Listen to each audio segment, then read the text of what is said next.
So we're going to go ahead and get started. Now, we've learned how to graph basically 6 different types of functions. So we've learned sine. So we've learned how to graph sine of x. We've learned how to graph cosine of x. We've learned tangent of x. We've learned cotangent of x. We've learned cosecant of x, and we've learned secant of x. And now we are going to go ahead and learn 3 more trigonometric functions and how to graph them. And these are going to be defined as the inverse trigonometric functions. So, guys, who remembers what an inverse function is? It's the same thing. It's the opposite of. Okay, never mind. No, yeah, it's the opposite, right? It undoes what a function does. So, can anybody tell me what this function is right here? Sine.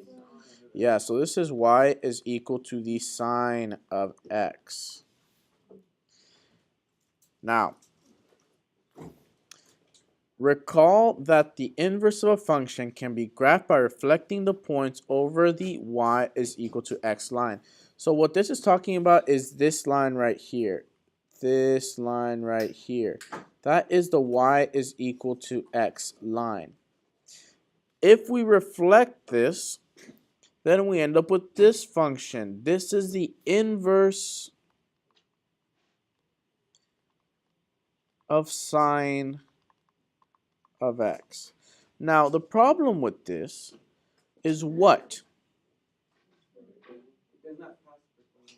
It does not pass the vertical line test. So, is the reflected graph a function? No. Why? Because it does not pass the vertical line test, VLT. Does this look familiar to you guys? Arcsine of x. My last class told me that this didn't look familiar to them. All right. Does this look familiar though? Okay, so this is known as arcsine, and this is the inverse sine. You can call each one of them they both mean the same thing. In fact, throughout this lesson, you're gonna see both of them. So here we have the way you guys are used to seeing it, and here we actually have the actual little thing that explains. The inverse trigonometric functions are denoted 2 ways: arcsine of x or inverse sine of x. They both mean the exact same thing. So don't freak out if you see arc or if you see this -1 up here. They both mean the exact same thing. So if we're trying to come up with the equation for this graph right here, the equation is actually going to be either y is equal to the inverse sine of x slash y is equal to arc sine of x. All right, so here's the problem. It does not pass the vertical line test. So in order to create a function, we want this to become a function, we're going to limit the domain. So we're going to limit the domain of my original function, and we're going to basically make it, instead of repeating on forever, we're only going to let it repeat 1 cycle. And by letting it repeat only 1 cycle, we're actually going to make this into a function. What I mean by that is, if I was to cut this off along this dotted line and along this dotted line, would you guys say that what's between those lines is a function? Does that pass the vertical line test? Just what's between those lines? Yes, you would say that it passes. So in fact, what we're going to do is we're going to go ahead and say, okay, what I'm going to do is I'm only going to worry about the stuff that's between that line. Right? That's all I'm going to worry about. So same thing over here. I'm only going to worry about things that are between that line. So I'm only going to worry about that highlighted part. The reason why we're only going to worry about that highlighted part is because if we take into consideration everything else, it's going to give us an infinite amount of answers, and it's going to repeat forever, and it's not going to be a function. So by limiting ourselves to this part only, we're going to limit our answers, and we're going to be able to work with it a lot easier, and we're not going to run into the problem of, well, this isn't actually a function. Now, the way we do that is by simply telling ourselves that, okay, the domain is going to be restricted to certain points. We're only going to worry about certain intervals. And the interval that we're going to worry about for sine is going to be from, it should be from negative pi over 2 to pi over 2. So from negative pi over 2 to pi over 2.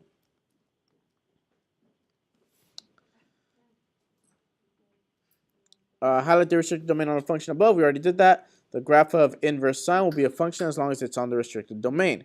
By restricting the domain of each trigonometric function, we can create an inverse trigonometric function. So that's the important part. We want we know this is an inverse trigonometric equation, but we want it to be a function, right? So here we have sine of x. This is exactly the same thing that we just did, but now we're actually going to define its domain. So what did we say we're going to restrict its domain to? Negative pi over 2 to pi over 2. Right, so negative pi over 2, which is from right here to right here. You guys can see in the picture that it actually creates one full cycle. Or actually, it doesn't create one full cycle, my bad. It just makes it so that its inverse will actually just be a function, right? So we're going to restrict it from negative pi over 2 to pi over 2. What would its range be? If you were to look at this and you're like, hey, I want to know what the range of it is. It's from negative 1 to 1, right? Negative 1 to 1. You literally look at it and say, oh, well, the highest it goes is 1 and the lowest it goes is negative 1, and so that's going to be my range. Now let's take a look at this inverse sine. Can you guys tell me what the domain and range of this inverse sine is?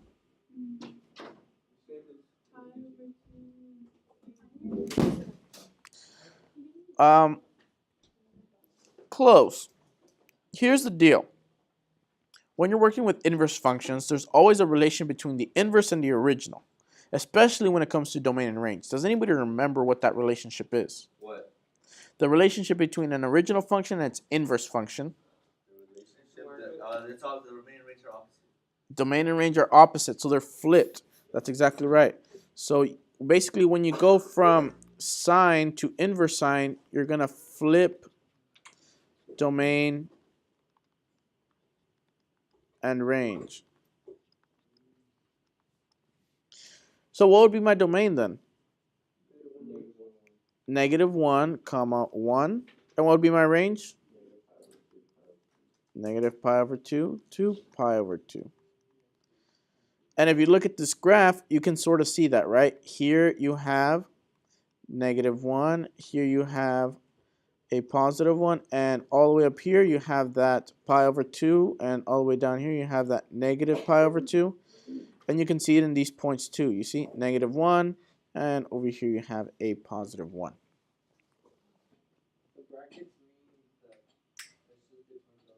The brackets, yeah. So it means it's between these two, but specifically it means that the negative 1 and the 1 are included in the domain. Basically, it touches at that point. Do you see how it has those solid points right there? Yeah. It's going to be different in a second when we get to tangent because tangent has asymptotes. So hold on to that thought. All right, now for cosine, we're going to basically do the same thing, but we're restricting its domain a little bit differently. We're still going to want to restrict its domain to something that will make this a function, but instead of doing from negative pi over 2 to pi over 2, we're going to do from 0 to pi. What would happen if I did from negative pi over 2 to positive pi over 2 like I did with sine? What would happen if I did it from here to here? Right, it wouldn't pass the vertical line test because basically what it would look like was that it would look like from here to here, right? And would it pass the vertical line test?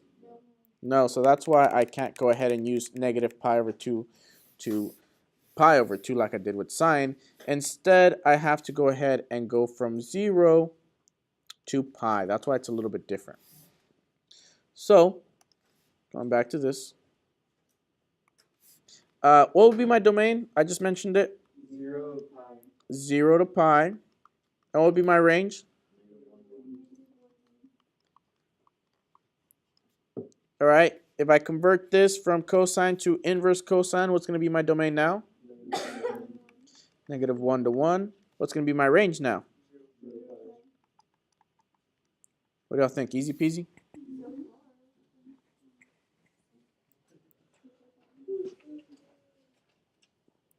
All right, now we got the back part. Huh?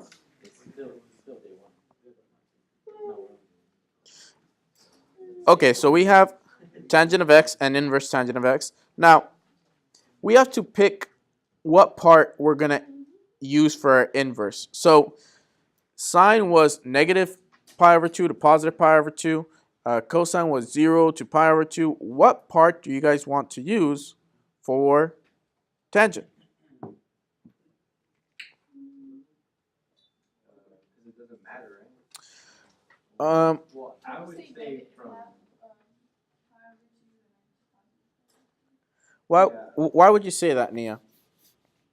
that's where the asymptotes fall. Right, so it follows like a natural break, right? Think about these asymptotes almost like, you know, those little dotted lines that show you where to cut when you're using scissors. You're basically going to want to cut this out. And you're going to say, oh, well, it's simple for me to just go ahead and take that part out. So yeah, that's the part that you're going to use. You're going to use from positive pi over 2 to negative pi over 2. Or, you're going to put parentheses, exactly. Now, why are you going to use parentheses, Alex? Because it's not included. Why is it not included? What do we have there? Because there's an asymptote there. So these asymptotes basically say, hey, that negative pi over 2, it's not included. It's not touching that. So we don't use parentheses. So wait, we use parentheses if it's an asymptote or if it's infinity. Remember. Or if it's just not touching. There are other ways like breaks or skips or holes that we haven't gotten into, but you'll see later on that you could have parentheses for. Let's talk about the range, though. It would be negative infinity to infinity, right? Because as you can see, it goes all the way up and all the way down. Now, the domain and range for the inverse would be what? Be flipped, right? So domain, you could say all real numbers. That's correct. All real numbers. And for range, what are you going to say?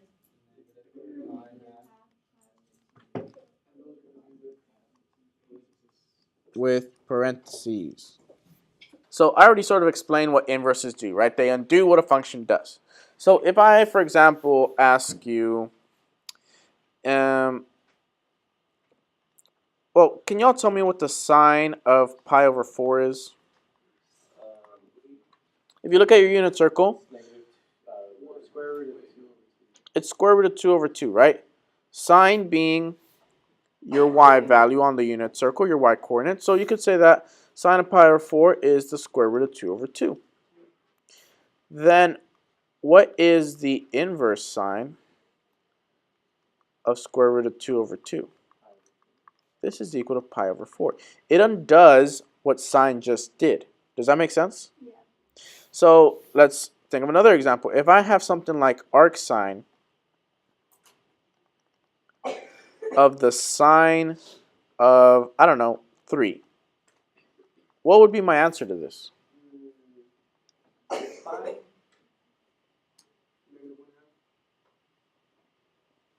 Think about what I'm saying.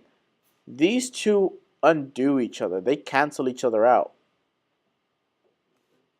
So if arcsine cancels out sine, what's your answer? Yeah. It's as simple as that. They cancel each other out. So it's a way for you to get rid of sine or for you to get rid of cosine. And that's basically what we're going to want to do. Whenever we have numbers like sine and cosine that we need to get rid of to find our x or to find our value or whatever, we're going to be using arcsine, arccosine, arctangent, arcsecant, arccosecant. And that's the gist of it, right? So before we go about doing this, we need to pay attention to this part right here.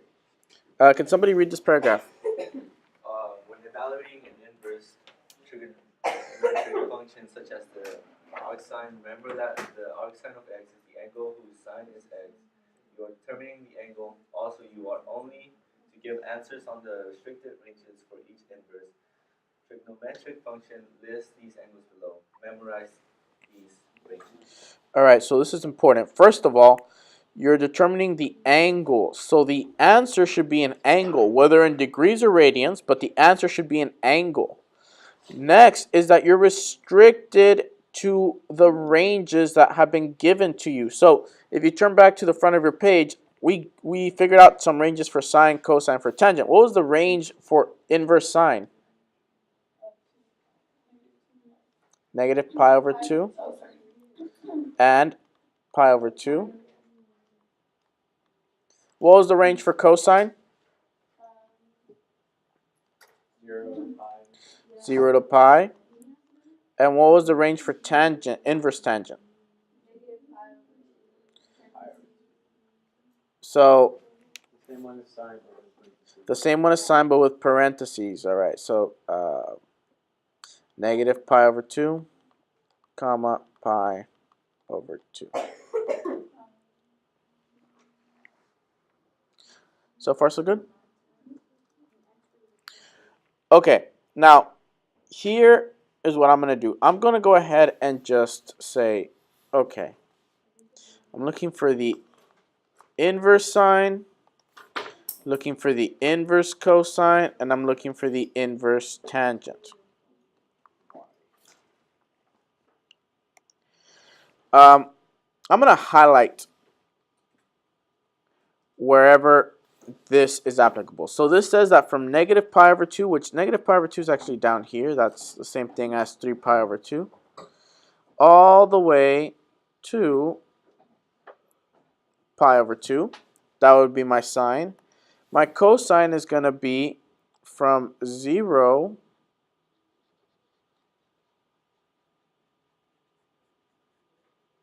to pi.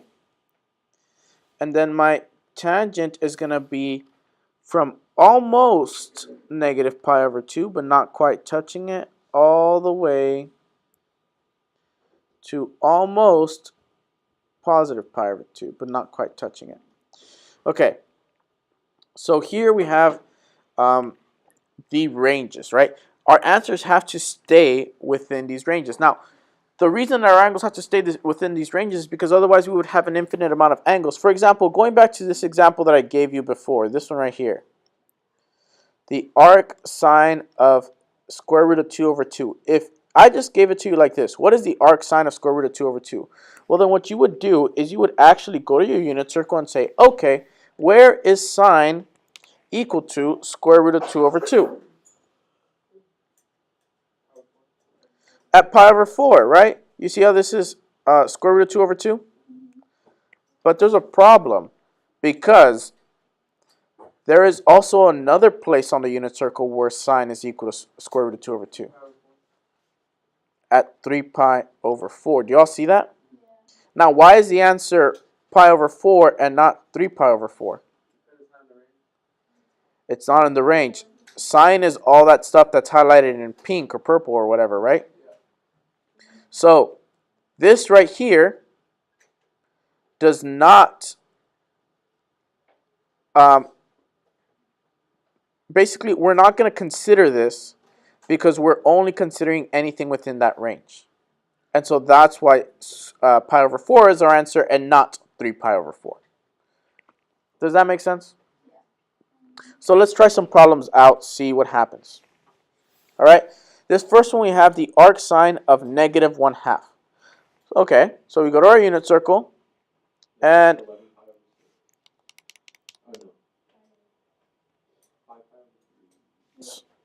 so, okay, Sebastian, you said 5 pi over 3, what?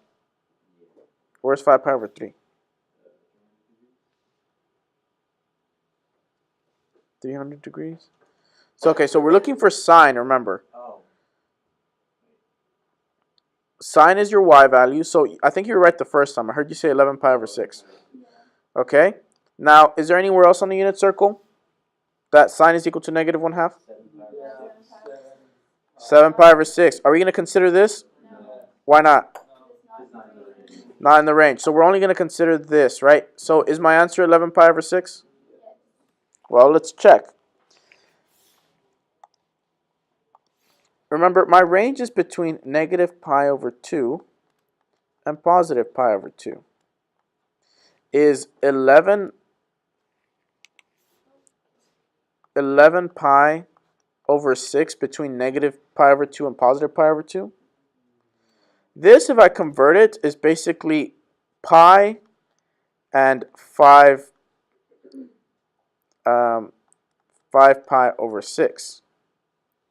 And this is 1/2 of negative 1/2 of pi and positive 1/2 of pi.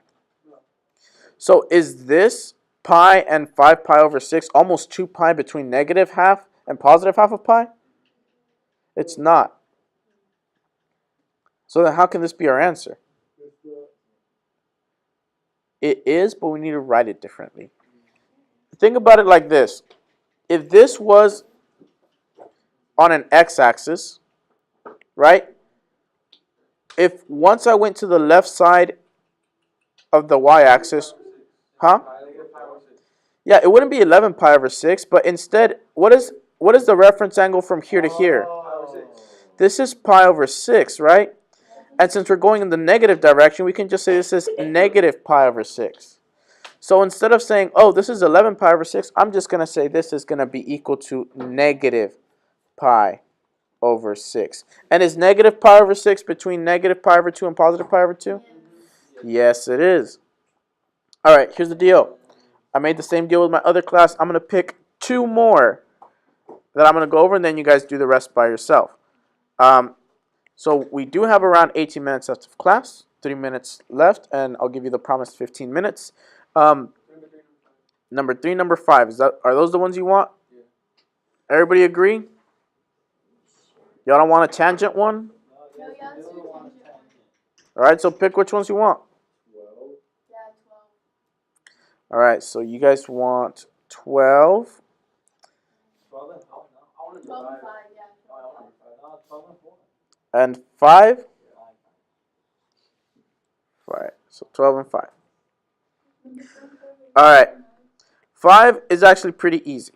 And don't feel bad for picking it because it is something that you sort of need to explain. But once you really think about it, it's not that difficult. So we're looking at anything in the green, anything where this is equal to, or the cosine is equal to negative 5. Tell me, where is the cosine equal to negative 5? It's not. So this is not in the domain of this function. Yeah. So all you say is you could say undefined.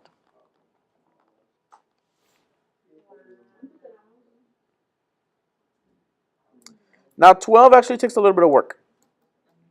And the reason it takes a little bit of work is because you have tangent. Now, who knows the formula for tangent? I'm going to go ahead and write this over here. Yeah, so tangent, we're looking for the inverse tangent of, what was it? Square root of 3 over 3. Right? That's what number 12 is. All right? So we're looking for the inverse tangent of square root of 3 over 3. What is the formula for tangent? Luis, I think you said it. Or maybe it was Sebastian. The sine of x divided by cosine of x. All right? So basically what we're doing is we're looking, okay, anywhere in the blue, because tangent, we highlighted in blue, anywhere along here, where does sine divided by cosine equal to square root of 3 over 3? So there's actually a couple things that we can cancel out. So if we divide this by this, it's just going to give us 1, right? So we're going to go ahead and cancel that out because we know that's not true. If we divide this by this, we already know it's going to give us negative 1. Divide this by this, it's going to give us either undefined or 0. I think this one is 0. So we basically have 4 different options left. We have pi over 3, pi over 6, negative pi over 6, and negative pi over 3. But it's positive, so we can get rid of one in the bottom. Exactly. Since this is positive and we're dividing a negative and a positive and a negative and a positive, we know it's not going to be negative, so we can get rid of this. So we basically have 2 options, pi over 3 or pi over 6. Pi over 6. So Alex says it's pi over 6. Let's go ahead and see if he has it correct. We'll go ahead and say, all right, sine, which is 1/2, divided by square root of 3 over 2. I go ahead and do the reciprocal. So this gives me 2 over the square root of 3. The 2 and the square root of 3, sorry, the 2's cancel out. And I have 1 over square root of 3.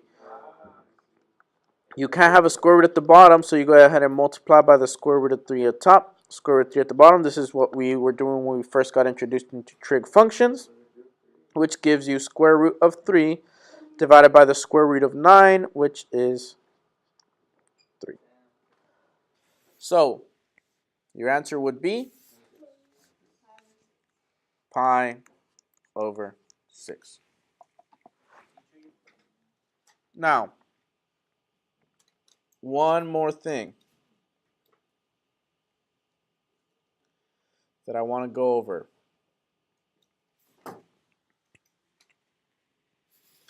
Is this last one. This one's really, really simple. Use a calculator or approximate the value in radian measure if possible. Round values to the nearest 10,000. Now, I don't want the excuse that, oh, sorry, I didn't have a calculator at home. Because you guys have access to the internet where you guys have a million calculators. So if you have something like this, the inverse tangent of negative 8.45, it's as simple as going to the internet and using your favorite online calculator. My personal favorite, Desmos is my personal favorite to graph, but to actually plug in problems, it's actually Wolfram Alpha. Wolfram Alpha is this website. I'm showing it to y'all right now. You can sign in and get access to like step-by-step solutions and stuff like that.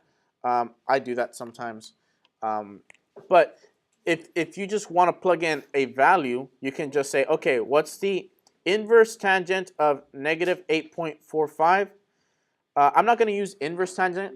I'm going to use arctangent because it's easier to type. So the arctangent of negative 8.45, and press enter. It should come up with a solution, and it even tells you where on the unit circle it is. It's a really, really neat math program. It tells you a whole lot of other things that you guys are going to use for calculus and for even bigger math if you guys want to. But usually your answer, the answer you're looking for, is right underneath it. You check the input to make sure that it understood what you were trying to say, right? Inverse tangent of negative 8.45, and then it just gives you your result. Sometimes it will even give you a step-by-step solution option. So I really like it. So your result is negative 1.453 radians. So my answer would be negative 1.4530 radians.